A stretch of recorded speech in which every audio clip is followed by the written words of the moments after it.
Hi అండి, welcome to my channel. నేను మీ శ్రావణి. అందరు ఎలా ఉన్నారు? నేనైతే చాలా చాలా బాగున్నాను. మీరు కూడా బాగుండాలని కోరుకుంటున్నాను. ఇవాళ నేను అందరికీ ఎంతో ఇష్టమైనటువంటి ఆలు బఠానీ కర్రీ చేసి చూపించబోతున్నానండి. ఎవరికి ఇష్టం ఉండదండి ఈ కర్రీ అయితే. ఎందులోకైనా చపాతీ, రైస్, రోటీ, దోశ, నాన్ ఎందులోకైనా చాలా బాగుంటుందండి ఇది. ఇంకెందుకు మరి ఆలస్యం, స్టార్ట్ చేసేద్దాం. ఒక మిక్సీ జార్ తీసుకొని సన్నగా కట్ చేసుకున్నటువంటి ఎండు కొబ్బరి ముక్కలు కొద్దిగా తీసుకోవాలి.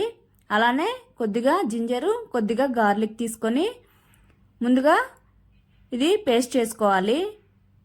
లేదంటే కొబ్బరి ముక్కలు అలానే ఉండిపోతాయి. తర్వాత ఇందులోకి ఒక మీడియం సైజ్ ఆనియన్, ఒక గుప్పెడు కొత్తిమీర, అలానే ఒక టమాటో సన్న ముక్కలుగా కట్ చేసుకున్నానండి.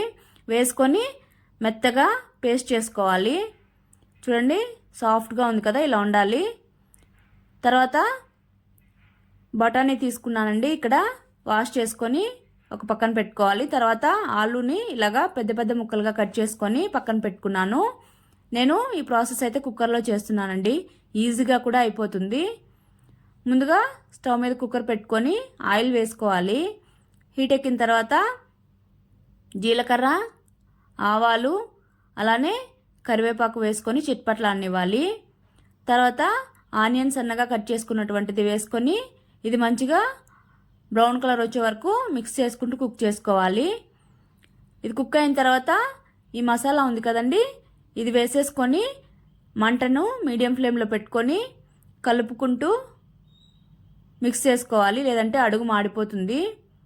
ఇది కూడా కుక్ అయిన తర్వాత ఇందులోకి పసుపు, అలానే ఒక స్పూన్ కారము, కొద్దిగా ధనియాల పొడి ఒకసారి బాగా మిక్స్ చేసేసుకొని లో ఫ్లేమ్లోనే పెట్టుకోవాలండి మంటనైతే. మిక్స్ చేసేసుకొని మసాలాలు కుక్ అయ్యే వరకు కుక్ చేసుకోవాలి. తర్వాత ఇందులోకి తగినంత సాల్ట్ వేసుకొని ఇది కూడా ఒకసారి కలిసేలాగా మిక్స్ చేసేసుకోవాలి. మిక్స్ చేసుకున్న తర్వాత ఇలా తిప్పుతూనే ఉండాలండి.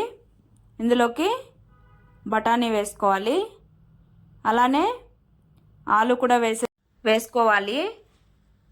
తర్వాత ఇందులోకి కావాలంటే వంకాయలు కూడా వేసుకోవచ్చండి, టేస్ట్ బాగుంటుంది. ఇక్కడ నేనైతే వేయట్లేదు. ఇలాగా గరిటెతో బాగా మిక్స్ చేసేసుకున్న తర్వాత